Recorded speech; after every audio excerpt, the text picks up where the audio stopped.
हरे कृष्णा। तो आप सभी भक्तों का हार्दिक स्वागत है आज के एक और कथा में। तो आज हम लोग चर्चा करेंगे श्री चैतन्य चरितमृत आदि लीला, थर्ड चैप्टर। इसका नाम है श्री चैतन्य महाप्रभु के प्राकट्य का बाह्य कारण, और इसका हम लोग श्लोक संख्या 102 पे चर्चा कर रहे थे। सो ये प्रसंग इस प्रकार से चल रहा है कि अद्वैताचार्य विचार कर रहे हैं। प्रकट हुए श्री चैतन्य महाप्रभु के पूर्व अद्वैताचार्य प्रकट होते हैं और देखते हैं, लोक गति देखी आचार्य करुण हृदय, विचार करे न लोकेर कैसे हित है। लोगों की गति को देख करके, गति मतलब गतिविधियों को देख करके, स्थिति को देख करके, कि लोग इस प्रकार से केवल अपने भोग करने के लिए धर्म का भी इस्तेमाल तो कर रहे हैं, लेकिन भगवान के प्रति प्रेम, शुद्ध प्रेम विकसित करने का, शुद्ध भक्ति के मार्ग में चलने का कोई उद्देश्य नहीं है किसी का। तो विचार करने लग गए कि इन लोगों का उद्धार कैसे होगा, क्योंकि जब तक भगवान के प्रति प्रेम विकसित नहीं करेंगे ये संसार के भवबंधन में फंसे रहेंगे। तो इसलिए करुणा हृदय, क्योंकि वो भी अद्वैताचार्य कौन है, भगवान महाविष्णु है, और हम सब उनकी ही तो संतानें हैं, उनके ही अंश हैं। और तो इस प्रकार से ईश्वर है, परम ईश्वर है वो। और इस सृष्टि के जो अनंत कोटि ब्रह्मांड की उत्पत्ति होती है, अद्वैताचार्य ही मुख्य रूप से उसमें सहायक होते हैं, वही नियंत्रक होते हैं। ये अगले 6 चैप्टर में, इसी आदि लीला के 6 अध्याय में ग्लोरीज ऑफ अद्वैताचार्य जहाँ पे आएगा उसमें वर्णन किया जाएगा। लेकिन वो विचार कर रहे हैं कि कैसे उद्धार होगा। अपने आप को अक्षम, यानी अपने आप को कैपेबल नहीं समझ पा रहे हैं। वो सोच रहे हैं कि मैं कैसे अकेले कर सकता हूँ, हालांकि कर सकते हैं, वो तो महाविष्णु ही कर सकते हैं। लेकिन फिर भी आज हम लोग इस चीज पे थोड़ा चर्चा करेंगे कि फिर भी अद्वैताचार्य क्यों ये विचार कर रहे हैं कि कृष्ण को अवतरित करवाना पड़ेगा। यानी अद्वैताचार्य के हृदय में, हालांकि वो भी ईश्वर है, भगवान कृष्ण से अभिन्न है, इसलिए नाम है उनका अद्वैत। अद्वैत मतलब जो भगवान से अभिन्न हो है, इसलिए उनका नाम है अद्वैत। और लेकिन फिर भी वो अपना इंडिविजुअल, व्यक्तिगत जो स्वरूप है, अद्वैत आचार्य के रूप में, महाविष्णु के रूप में बना के रखते हैं।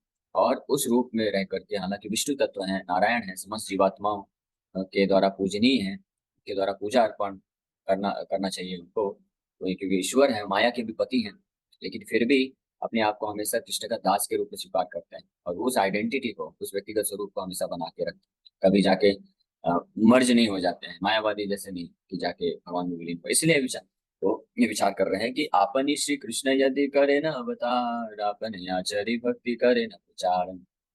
सोच रहे हैं कि अब अगर कृष्ण खुद आएंगे और अपने ही उदाहरण से, अपने आचरण के द्वारा भक्ति का प्रचार करेंगे, तब लोगों का कुछ हित हो सकता है। लेकिन वो फिर सोच रहे हैं, नाम बिनु कली काले धर्म नहीं हार, कली काले कैसे हवे कृष्ण अवतार। कि कलयुग में तो कृष्ण अवतार लेते नहीं। कलयुग में तो जो धर्म का सार है वो हरिनाम है, और हरिनाम के माध्यम से ही सब कुछ, हर सिद्धि प्राप्त की जा सकती है। लेकिन लोग हरिनाम ले नहीं रहे हैं, और भगवान कृष्ण अवतार लेके आते नहीं है कलयुग में। तो इस कलयुग में कृष्ण का अवतार नहीं होता है, कैसे इनको बुलाया जाए। तो इस तरह से विचार करते हुए एक श्लोक उनको स्मरण आता है। ये श्लोक है पद्म पुराण का, यानी गौतमीय तंत्र में। गौतमीय तंत्र में ये श्लोक है। श्लोक में हम लोग आएंगे और चर्चा करेंगे। जैसे वीर कृष्ण जी अभी बता रहे थे तुलसी महारानी की महिमा, तो तुलसी महारानी की एक असीम महिमा है, जिसके बारे में उनके हृदय में वो जो श्लोक है प्रकाशित हो गया, और उनको एक बहुत आशा उत्पन्न हो गई, यस कृष्ण को लाया जा सकता है, कृष्ण को मैं बुला लाऊंगा। और कैसे, फिर विचार करने लगे, शुद्ध भावे करीब कृष्णेर आराधन, निरंतर सदैन्य करीब निवेदन। कि शुद्ध भाव के साथ में कृष्ण का आराधना करूंगा, निरंतर बिना रुकावट के, पूरा विनम्रता के साथ कृष्ण से प्रार्थना करूंगा। तो आराधन कैसे करेंगे और क्या प्रार्थना करेंगे, तो आगे बताया जाएगा। आनिया कृष्ण रे करो कीर्तन संचार, तबे से अद्वैत नाम सफल अमर। तो अद्वैताचार्य बोल रहे हैं कि अगर मैं कृष्ण को बुलाने में सफल हो गया, उनको बुलाया इस प्रकार से, my name Advaita will be fitting if I am able to induce Krishna to inaugurate the movement of the chanting of the holy name। बोल रहे हैं अद्वैताचार्य कि अगर मैं कृष्ण को प्रेरित कर दूं, इंड्यूस कर दूं इस संसार में आने के लिए, और भक्ति मूवमेंट, हरिनाम संकीर्तन को की संस्थापना करने के लिए, इनॉग्रेट करने के लिए, प्रवर्तन करने के लिए, तब मेरा नाम अद्वैत सफल होगा। अद्वैत, वो ये नहीं बोल रहे हैं मेरा नाम तब अद्वैत सफल होगा जब मैं कृष्ण के जैसा कार्य कर सकूं, क्योंकि अद्वैत का मतलब है जो कृष्ण से अभिन्न है। और ये वास्तव में ये सत्य है कि महाविष्णु और कृष्ण में कोई अंतर नहीं है, नारायण और कृष्ण एक ही है। तो ये नहीं बोल रहे हैं कि जब मैं कृष्ण के जैसा ही कार्य कर दूं, कृष्ण को आने की जरूरत नहीं, मैं खुद ही कर देता हूँ। सेवक का भाव होने के कारण, आगे भी प्रसंग में आएगा आगे चल के, कि अद्वैताचार्य बोलते हैं एक जगह कि यद्यपि महाप्रभु मुझे बहुत ही आदर सम्मान देते हैं, पूजनीय मानते हैं, क्योंकि अद्वैताचार्य जो है वो पहले आए थे और अद्वैताचार्य उनके महाप्रभु से पिता की उम्र के थे, जगन्नाथ मिश्रा के लगभग समकालीन थे। तो अद्वैताचार्य को गुरु वर्ग का देखते थे महाप्रभु, और गुरु के रूप में स्वीकार करके अद्वैताचार्य के चरणों का वंदना करते थे। लेकिन अद्वैताचार्य मन में हमेशा अपने आप को महाप्रभु का दास मानते थे कि मैं उनका दास हूँ। तो इसलिए यहाँ पे इसलिए अद्वैताचार्य विचार कर रहे हैं कि जब मैं श्री कृष्ण भगवान कृष्ण को अवतरित करने के लिए प्रेरित करूंगा, तभी मेरा नाम अद्वैत जो है सफल होगा। अद्वैत मतलब कि भगवान से अभिन्न। इसके तात्पर्य प्रभुपाद जी लिख रहे हैं, बहुत महत्वपूर्ण चीज। द नॉन ड्यूअलिस्ट मायावादी philosopher who falsely believes that he is not different from the Lord is unable to call him like Advaita। जो मायावादी लोग होते हैं, जो सोचते हैं कि वो भगवान से अभिन्न हो गए हैं कुछ भी नहीं, जो जीवात्मा है वो भगवान के सामने उसका कोई भी अस्तित्व नहीं है, पूरी तरह से इनसिग्निफिकेंट। जैसे समुद्र होता है और समुद्र की एक बूंद, समुद्र की एक बूंद और समुद्र में कितना अंतर होता है। गुणवत्ता के रूप में दोनों बराबर है। जो समुद्र के पानी में जो गुणवत्ता है, वही समुद्र के पानी से अगर एक बूंद लेंगे उसमें भी वही सेम गुण होंगे। उसका कलर, उसका टेस्ट, उसका पीएच वैल्यू, उसके सारे कैरेक्टरिस्टिक्स समान होंगे। तो समान गुणधर्म है, लेकिन समान उनके क्वांटिटी नहीं है, उनकी कैपेसिटी, योग्यता नहीं, कैपेसिटी समान नहीं। बूंद बूंद है और समुद्र विशाल है। बूंद जो है वो एक अगर समुद्र से बाहर निकलेगा तो सूख जाएगा, एवोपरेट हो जाएगा। लेकिन समुद्र जो है वो बाढ़ ला सकता है, शक्ति रखता है। इसी प्रकार से एक बहुत बड़ी अग्नि है, विशाल अग्नि है, फॉरेस्ट फायर, और उसमें से एक चिंगारी जो बाहर निकलती है, चिंगारी। तो जो चिंगारी और अग्नि में अंतर, समुद्र की बूंद में अंतर, जो सूरज की किरणों में अंतर है, वही अंतर भगवान में और जीवात्मा में बना रहता है। और समानता भी है, जो सूरज की किरणें में जैसे समानता है, दोनों ही में फायरी क्वालिटी, दोनों ही ऊष्मा ऊष्मा और रोशनी प्रदान कर सकते हैं। और समुद्र की बूंद में भी समानता भी है, गुणों के हिसाब से। अग्नि और अग्नि की चिंगारी में भी समानता। उसी प्रकार से भगवान में और जीवात्मा में भी समानता है गुणों के रूप में। भगवान भी सच्चिदानंद विग्रह है और जीवात्मा भी सच्चिदानंद विग्रह है, लेकिन अंतर भी है। तो जो मायावादी लोग इस फॉल्सली ये सोचते हैं, मिथ्या रूप से ये समझते हैं कि हम भगवान से हर रूप में एक समान है, तो कभी भी अद्वैताचार्य के जैसे भावना में, शुद्ध भाव में भगवान की आराधना नहीं कर सकते हैं, भगवान से निवेदन नहीं कर सकते हैं। भले ही वो कई बार भक्ति पथ का आश्रय क्यों न ले, नाम जब भक्ति पथ का आश्रय क्यों न ले, फिर भी वो अद्वैत प्रभु के जैसे उच्चारण नहीं कर सकते हैं नाम का। अद्वैत प्रभु is not different from the Lord, yet in his relationship with the Lord he does not merge with him but eternally renders service unto him as a plenary portion। अद्वैत प्रभु हमने ऑलरेडी चर्चा किया, हालांकि वो भगवान से अभिन्न है, लेकिन फिर भी वो अपने आप को हमेशा इटरनली, सनातन रूप से अपने आप, अपना जो इंडिविजुअल आइडेंटिटी, व्यक्तिगत स्वरूप है अद्वैत प्रभु के रूप में वो मेंटेन करके रखते हैं, भगवान में जाके मर्ज नहीं हो जाते हैं। इसलिए किस भावना से भगवान का सेवा करते हैं। This is inconceivable for Mayavadis because they think in terms of mundane sense perception and therefore think that non-dualism necessitates losing one's separate identity। और ये जो है मायावादियों के लिए पूरी तरह से उनके जो बुद्धि है उससे परे है, वो समझ ही नहीं सकते हैं इस अद्वैतवाद सिद्धांत को। इसलिए उनके लिए इनकंसीवेबल है, तो अचिंतनीय है, चिंतन भी नहीं कर सकते, क्योंकि वो समझते हैं नॉन ड्युअलिज्म मतलब, यानी अद्वैत का मतलब, अद्वैतवाद फिलोसफी का मतलब, वो समझते हैं कि हर चीज जीवात्मा जो है भगवान में जाके विलीन हो जाता है, आत्मा परमात्मा में विलीन हो जाता है। यही अद्वैत का उनका कॉन्सेप्शन, विचार। लेकिन ये असली अद्वैत फिलोसफी नहीं। हमारे 4 वैष्णव संप्रदाय में कई आचार्यों ने अद्वैत फिलोसफी भी दिया है, लेकिन शुद्ध अद्वैत, प्योर नॉन ड्यूअलिज्म, शुद्ध अद्वैत, विशिष्ट अद्वैत, द्वैत अद्वैत एंड शुद्ध द्वैतवाद, ये 4 संप्रदाय में 4 फिलोसफी दी गई है। इसमें इतनी ज्यादा डिटेल में नहीं जाएंगे, इसका आवश्यकता भी नहीं है, क्योंकि चैतन्य महाप्रभु ने चारों का जो निष्कर्ष, कंक्लूजन है अपने अचिंत्य भेदाभेद जो फिलोसफी है उसमें दे दिया है। तो लेकिन फिर भी वैष्णव आचार्यों ने भी अद्वैत फिलोसफी को स्वीकार किया है, ये है। लेकिन विशिष्ट अद्वैत या प्योर अद्वैत, शुद्ध अद्वैत, द्वैत अद्वैत, जो असली अद्वैत फिलोसफी है, एक्चुअली में जो अद्वैत तत्व है, उसको वैष्णव ही जानते हैं अच्छे तरीके से। ये अद्वैत का मतलब होता है कि द्वैत नहीं, ड्युअलिटी नहीं, भगवान और जीवात्मा एक है। तो लेकिन जो मायावादी लोग होते हैं वो इसको गलत समझ लेते हैं। भगवान और जीवात्मा एक है मतलब जो जीवात्मा है भगवान में जाके मर्ज हो जाता है, विलीन हो जाता है, बस इतना ही उनका कॉन्सेप्शन है ना। जैसे अगर कोई बोले कि ये जो एक व्यक्ति है और उसका बेटा है। बेटा बहुत ही आज्ञाकारी है अपने पिता का, और अपने पिता के मन के हर भाव को, इच्छाओं को समझता है। और उसके कारोबार को, पिता का बहुत बड़ा कारोबार है, बिजनेस है, तो उसको कैसे संचालित करना है बेटा अच्छे से जानता है।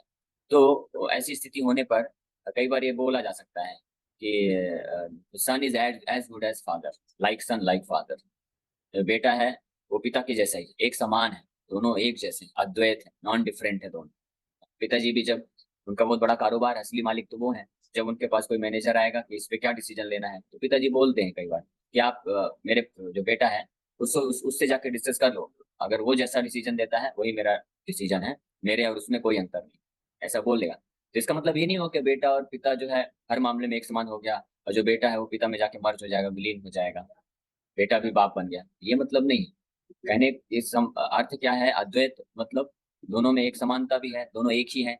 अर्थ क्या है कि बेटा जो है पूर्ण रूप से आज्ञाकारी हो गया है, और पूरी तरह से पिता के ओपिनियन, यानी मत है, जो उनकी जो विचारधारा है, मानसिकता है कार्य करने की, वो बेटा की भी वैसी ही मानसिकता है, विचारधारा है। एक मत है, पूरी तरह से एक मत में स्थित है, पूरी तरह से आज्ञाकारी है, कभी पिताजी के विरोध में नहीं जाता है।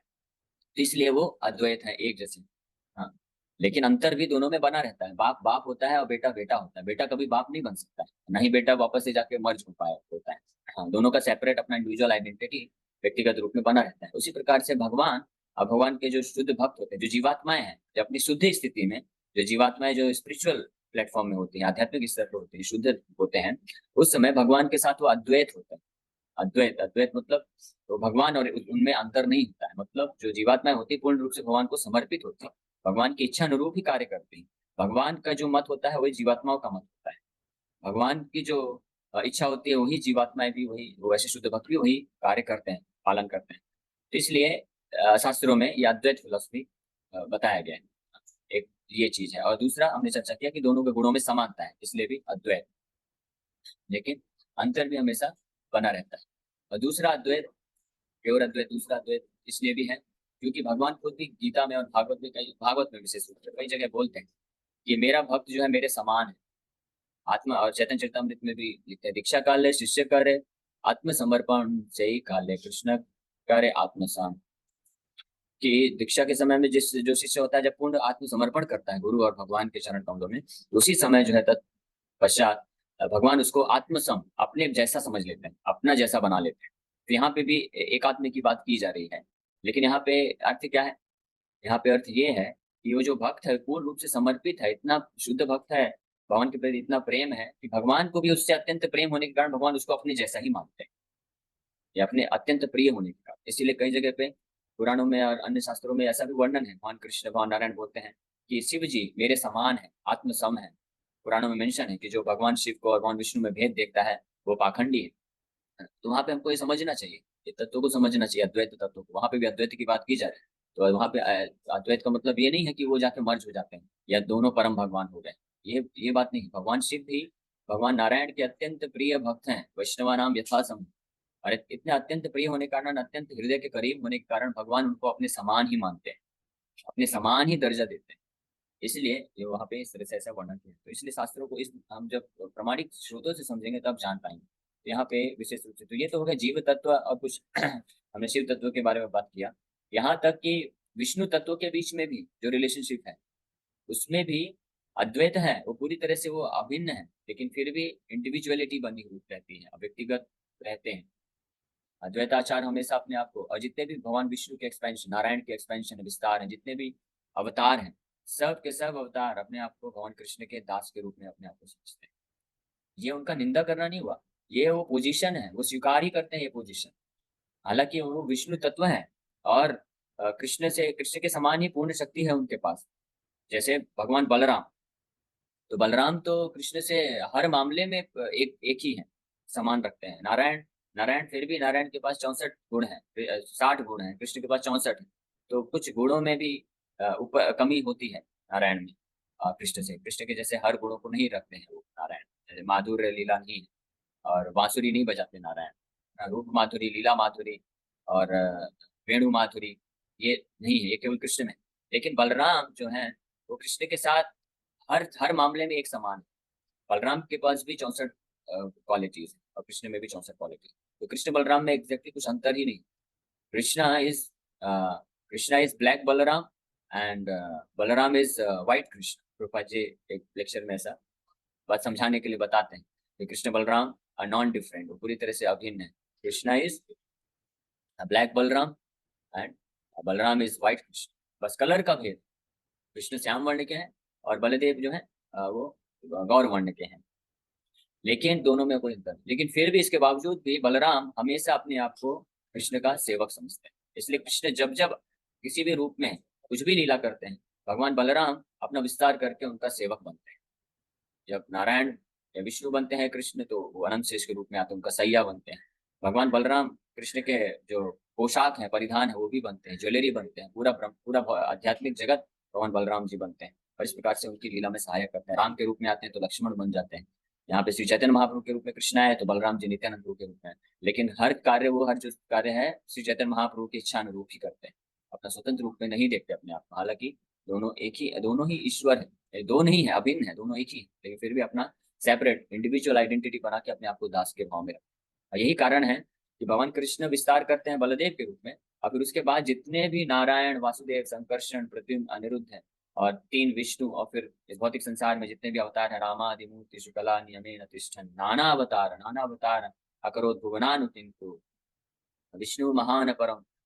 तो इस पर जितने भी अवतार लेते हैं ये सब के सब भगवान बलराम से ही आते हैं सीरीज। भगवान बलराम ही फिर संकर्षण के रूप में विस्तार करते हैं, उनसे नारायण आते हैं, फिर 3 विष्णु आते हैं, फिर सिरोदक्षय विष्णु से ऐसे असंख्य अवतार प्रकट होते हैं। तो बलराम ही ओरिजिनल सोर्स बनते हैं सारे अवतारों के। तो जब भगवान बलराम में ये मूल भाव रहता है कृष्ण के सेवक के रूप में, तो यही कारण है कि उनसे आने वाले जितने भी अवतार हैं, सब के सब जितने भी विष्णु तत्व हैं, उनके अंदर भी यही भाव आता है, कृष्ण का सेवा करने का भाव आता है। और यही कारण है कि भगवान बलराम से फिर फाइनली जो जीवात्मा है, विभिन्न अंश है, भगवान बलराम 2 प्रकार का विस्तार करते हैं।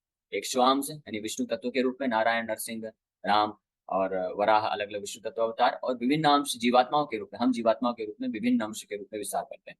तो यहाँ विष्णु तत्व भी जो कि ईश्वर है, जो कि पुरुष है, वो उनके अंदर भी कृष्ण के सेवक के रूप में भाव होता है। तो जो प्रकृति है, हम तो प्रकृति है भगवान की, हम तो पुरुष नहीं है, कंट्रोलर नहीं है। पुरुष मतलब कंट्रोलर या ईश्वर, तो हम लोग ईश्वर नहीं, हम प्रकृति है, भगवान की शक्ति में आते हैं, लेकिन चिन्मय शक्ति या आध्यात्मिक शक्ति। तो हमारे अंदर भी वही भाव है मूल स्वरूप में कि हम भगवान के दास। इसीलिए कविराज गोस्वामी वर्णन करते हैं कि अकेला ईश्वर कृष्ण आर्य सब, केवल कृष्ण ही ईश्वर है और सब जितने भी सारे विष्णु तत्व भी और बाकी सब जीवात्मा। So it is clear from this verse, however, that Advaita Prabhu, although retaining his separate identity, is not different from the Lord. अपनी सेपरेट आइडेंटिटी बना के रखते नहीं, फिर भी अभिन्न भगवान से। ये हमने जो अभी चर्चा किया, इसको और विस्तार से जब नित्यानंद प्रभु का ग्लोरीज आएगा 5वें अध्याय में, तो और विस्तार से इसका चर्चा किया जाएगा। Shri Chaitanya Mahaprabhu preached the philosophy of inconceivable simultaneous oneness with the Lord and difference from conceivable dualism and monism are conceptions of the imperfect senses, which are unable to reach the transcendence because the transcendence is beyond the conception of limited potential. The actions of Sri Advaita Prabhu, however, give tangible proof of inconceivable non-dualism.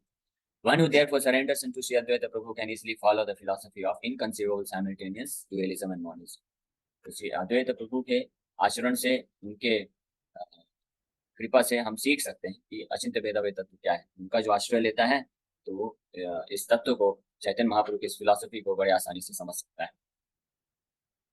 तो इसी के साथ हम लोग यहीं पर विराम करते हैं। Thank you very much. Hare Krishna Krishna Krishna Hare Hare Ram Hare Ram. किसी भक्त का कोई प्रश्न है तो पूछ सकते जी प्रभु जी, ये पूछना था, जैसे भगवान ने अलग अलग जो अवतार लिए, जैसे परशुराम अवतार, राम अवतार, कृष्ण अवतार, तो उनमें ये बताया जाता है कि अलग अलग कलाओं से अवतार हुआ है। वो क्या है? 12 कलाओं, 16 कलाओं, 8 कलाओं से, ये क्या है? ओके समझ गया। तो इसका मतलब है कि भगवान परम सत्य अपने आप को, चाहे भगवान कोई भी विष्णु तत्व के अवतार के रूप में आते हैं, तो भगवान वो अभिन्न होते हैं, वो अवतार भगवान से। लेकिन अलग अलग स्थिति में अलग अलग मिशन की पूर्ति के लिए भगवान अपने जितने भी एब्सोल्यूट फीचर्स हैं, यानी अपने जितने भी उनके संपूर्ण गुण हैं, को व्यक्त नहीं करते हैं। कुछ अवतारों में कुछ ही कलाओं को व्यक्त करते हैं, इसलिए वो उस नाम से जाने जाते हैं। लेकिन जब भगवान स्वयं आते हैं कृष्ण के रूप में, ब्रजेंद्र नंदन कृष्ण के रूप में, तो वहां पे अपने पूरा फुल षडैश्वर्य परिपूर्ण इसलिए बोला जाता है, या पूर्ण पुरुषोत्तम बोला जाता है। पुरुषोत्तम तो सब हैं, जितने विष्णु तत्व पुरुषोत्तम कहलाते हैं, लेकिन पूर्ण पुरुषोत्तम मतलब अपने एब्सोल्यूट परम सत्य के संपूर्ण जो ऐश्वर्य है उसको प्रकाशित करते हैं वो कृष्ण के रूप में, इसलिए वो original supreme personality of God कहलाते हैं। ठीक, अन्य जो है वो जितना जरूरत होता है उतना ही बस अभिव्यक्त करते हैं। तो क्या भगवान राम को कृष्ण से कम पावरफुल माना जाएगा? नहीं, ये तो समझाने का प्रयास किया जा रहा है कि भगवान के जितने भी अवतार हैं कम ज्यादा पावरफुल कोई नहीं है। क्यों? क्योंकि सब में अनंत शक्ति है, सब अभिन्न है। भगवान राम, भगवान कृष्ण, नारायण, सब जो है वो अलग अलग नहीं है, वो एक ही है। एक ही व्यक्ति अलग अलग रूप में प्रकट हो रहे हैं उस स्थिति में जितना उनको जिस प्रकार का मिशन की पूर्ति करना है, और वहां उस स्थिति में जितना उनको अपने ऐश्वर्य को प्रकाशित करना है। तो इसलिए अंतर नहीं है, लेकिन ये एक अलग तत्व चल रहा है, इसलिए अचिंत्य भेदाभेद तत्व बोला गया है। इसलिए अचिंत्य का मतलब है कि हम अपनी जो भौतिक बुद्धि है उससे इससे नहीं समझ सकते हैं, अचिंतनीय है। इसलिए प्रपंच तत्व में स्पष्ट रूप में वर्णन कर रहे हैं। जो पंच तत्व का आश्रय लेंगे, यहाँ अद्वैत प्रभु का, श्री अद्वैत प्रभु का जो आश्रय लेंगे, तो उनकी कृपा से ये जो अचिंत्य भेद अभेद तत्व है ये प्रकाशित हो सकता है। तो आप आश्रय लीजिए और हरिनाम जप करते रहिए, धीरे धीरे समझ में